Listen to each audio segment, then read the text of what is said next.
Sir जी, जो मेरे घर की मेड है मैं उससे बहुत तंग हूँ। अच्छा, बहुत सारी खवातीन का ये मसला होता है और अल्लाह के फजल से जो पढ़ी लिखी खवातीन होती हैं जो उनका मसला होता है। कुछ से मेड कंट्रोल नहीं होती, कुछ से मेड को कहा नहीं जाता, कुछ मेड के लिहाज में उसकी मां बन जाती हैं। Let them do them self, उनको अकल सिखाइए, ये उनकी प्राइवेसी है। इसी तौर पे जो लड़कियों के ब्राज हैं, अंडरवियर्स हैं, ये मेड्स को नहीं देने चाहिए। अपनी जो पर्सनल चीज, इन पे जादू भी सबसे ज्यादा इन्हीं चीजों पे होता है और आपकी बेइज्जती भी इन्हीं चीजों पे होती है कि इसको कॉमन सेंस नहीं है।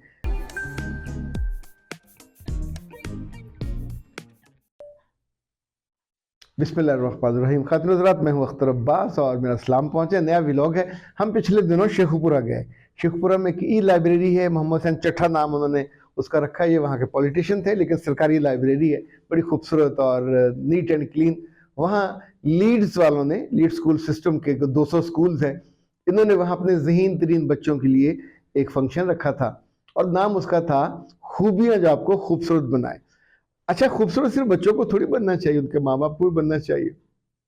आपको क्या लगता है, मुझे सामने मेरे बच्चे बैठे हों तो मुझे बच्चों से बात करनी चाहिए या उनके माँ बाप को मैसेज भेजना चाहिए कि प्यारे बच्चों, जाके अपनी माँ से कहना, अपने बाप से कहना, अपने भाई से कहना कि वो खूबसूरत बने और ये करे।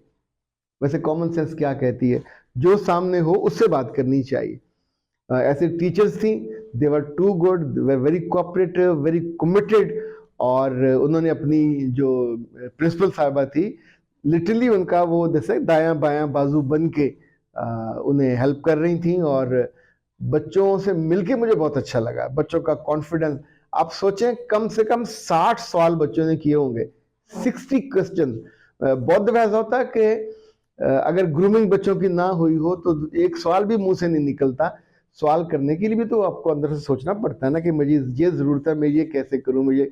तो quality of question was too good. और अल्लाह के रसूल सल्लल्लाहु अलैहि वसल्लम का हुक्म है, आपको सुन के खुश हो जाएंगे। फरमाया कि जो सवाल है ये आधा इल्म है। आप भी जब सवाल करते हैं तो ये आधा इल्म होता है और उस इल्म में कमी कमजोरी फौरन महसूस हो जाती है। लेकिन सवाल करना बंद नहीं करना चाहिए। सवाल नहीं करोगे तो सीखोगे भी नहीं। अब आज का जो सवाल मैंने चुना है वो है आसमा का। आसमा कहती है, सर जी, जो मेरे घर की मेड है मैं उससे बहुत तंग हूँ। अच्छा, बहुत सारी खवातीन का ये मसला होता है और अल्लाह के फजल से जो पढ़ी लिखी खवातीन होती हैं जो उनका मसला होता है। कुछ से मेड कंट्रोल नहीं होती, कुछ से मेड को कहा नहीं जाता, कुछ मेड के लिहाज में उसकी मां बन जाती हैं और कुछ मेड को ना नहीं कर सकती। मेड का काम है मांगना मांगना मांगना, सुबह मांगना, दोपहर मांगना, शाम मांगना, रात मांगना। मेड का काम है सफाई करते करते जो कूड़ा है वो सोफों के नीचे, बेड के नीचे कर देना। अच्छा, ये सारी चीजें आपको with the passage of time समझ आती हैं, पर इनका जो मसला है सबसे अनोखा है। वो कहती हैं कि मैं इस मेड को कैसे हैंडल करूं, इसने मुझे मोहल्ले में बदनाम करा दिया, रुस्वा करा दिया। जब कपड़े ये धोती है तो मेरे जो कपड़े होते हैं ना साफ, यानी जो डेज के दिनों के कपड़े हैं वो भी मैं दे देती हूँ और वो भी इसने इकट्ठे ही धो दिए और फिर बात पूरे मोहल्ले में फैला दी। मेरे बच्चे, इसमें मेड का क्या कसूर है? रत्ती बराबर कसूर नहीं है मेड का। 100/100 कसूर आपका है। अल्लाह ने आपको जो अकल दी है वो कब इस्तेमाल करनी है। अव्वल तो कपड़े गंदे होने नहीं चाहिए, और अगर हुए तो फिर आपको मेड के आने से पहले वो हिस्सा साफ कर देना चाहिए। यानी मैं आपको फ्रैंकली बताऊं, लड़कों को अपने अंडरवियर, अंडरगारमेंट्स जो भी हैं, वो अपनी बहन को, मां को नहीं देने चाहिए और ना उनको वसूल करने चाहिए। Let them do them self, उनको अकल सिखाइए, ये उनकी प्राइवेसी है। इसी तौर पे जो लड़कियों के ब्राज हैं, अंडरवियर्स हैं, ये मेड्स को नहीं देने चाहिए। आप खुद क्यों, क्या प्रॉब्लम क्या है? वजू करने बंदा जाए, 2 मिनट में साबुन लगाए और साफ करके वहीं अंदर हैंग करें। अपने प्राइवेट जो है इंटरनल कपड़े, इनको कभी बाहर की तारों पे, बेटा बाहर आपके नौकर फिर रहा होता, कोई आने जाने वाला आता फिरता, बुरा लगता है। कॉमन सेंस नहीं, अकल की कमी लगती है उस घर में। वॉशरूम में आपको एक हैंगर रखना चाहिए, वरना जहाँ वो चिट होती हैं जो लगी हुई, जिन पे कपड़े आप टांगते हैं, अलकनियाँ, तो उनके साथ आपको टांग देना चाहिए। इसीलिए वॉशरूम, टॉयलेट जो होता है, अटैच बाथ, ये अलग होता है। मियाँ बीवी का, बच्चों का अलग होता है। उन्हें शुरू से अकल दीजिए, अपने कपड़े खुद साफ करके धो के। देर कितनी लगती है, आप उसमें सर्फ में डाल दें, हाथ से वॉश कर लें, ये आपके मिजाज का, करेक्टर का हिस्सा बनता है। आप सोचिए कितनी खवातीन ऐसी हैं कॉमन सेंस की कमी की वजह से किसी के घर गई, अपने पैड्स को उनके बाथरूम में छोड़ाई, तो उनको गालियां नहीं पड़ेंगी क्या? उनकी अकल के बारे में, समझ के बारे में कोई बात नहीं होगी? आपके पास जब पता हो इस तरह का मामला है, तो आपके पास एक्स्ट्रा 1-2 शॉपिंग बैग जरूर होने चाहिए शॉपर्स। एक में डालें, दूसरे से ऊपर गांठ लगाइए। फिर अगर आप वहां कोई पड़ा हुआ है डस्टबिन, तो उसमें डालिए। ऐसे वहां मत फेंक के आइए, किसी भी मेड को दीजिए, बाहर फेंकवा दीजिए। कहीं गए हुए हों, अपनी जो पर्सनल चीज, इन पे जादू भी सबसे ज्यादा इन्हीं चीजों पे होता है, और आपकी बेइज्जती भी इन्हीं चीजों पे होती है कि इसको कॉमन सेंस नहीं है। तो अब आप उस मेड पे और माई पे गुस्सा होने की बजाय उसको तो जाके कहना चाहिए कि यार किनके घर में काम करती हूँ, इनको इतनी भी अकल नहीं है, गंदे कपड़े अच्छे कपड़ों में डाले होते थे, मैंने दोनों को रगड़ के इकट्ठा। अब पूरे के पूरे कपड़े जो हैं उनके अंदर पाकी ना पाकी। हमारी दादियां नानियां, अल्लाह उन पे गरी के रहमत करे, कमाल होती थी। वो बुनियादी तौर पे पाकी ना पाकी अपनी बच्चियों को, अच्छा तब कोई जिक्र भी नहीं करता था। यानी इतनी उनके अंदर अकल और समझ और फहम होती थी कि ये आराम से धीमे सुरों में सिखा दिया जाता था। और अब जब माएँ पढ़ी लिखी हैं, एमए एमए पास हैं, पता नहीं कौन सा एमए किया है, कहाँ से किया है, यानी कुछ ऐसी चीज़ें हैं कि जो आपकी रिस्पेक्ट को, आपकी इमेज को, आपकी पूरी पर्सनैलिटी को, आप सोचें जिसके सामने भी जो बात हुई होगी तो क्या अच्छा लगेगा?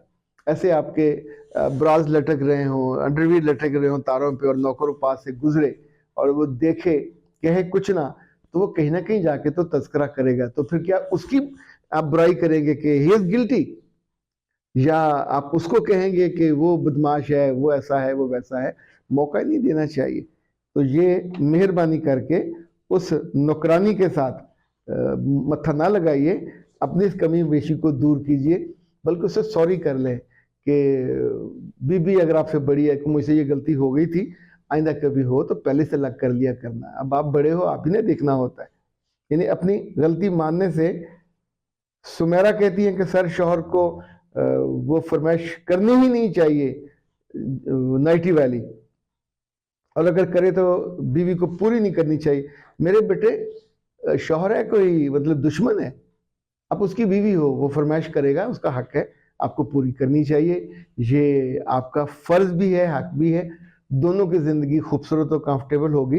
लेकिन बेवकूफ़ी ये है कि हम बाथरूम में जाते हैं तो कपड़े अंदर बदल के आते हैं। अगर आपने बड़ा सा टॉवल गाउन लिया हुआ है, जैसे पुरानी फिल्मों में हीरोइन या हीरो लेते थे लेके, तो आप घर में फिर रहे हैं, तो ये मॉड स्क्वाड होना नहीं है, ये अकल से पैदल होना है, अकल से फारग होना है।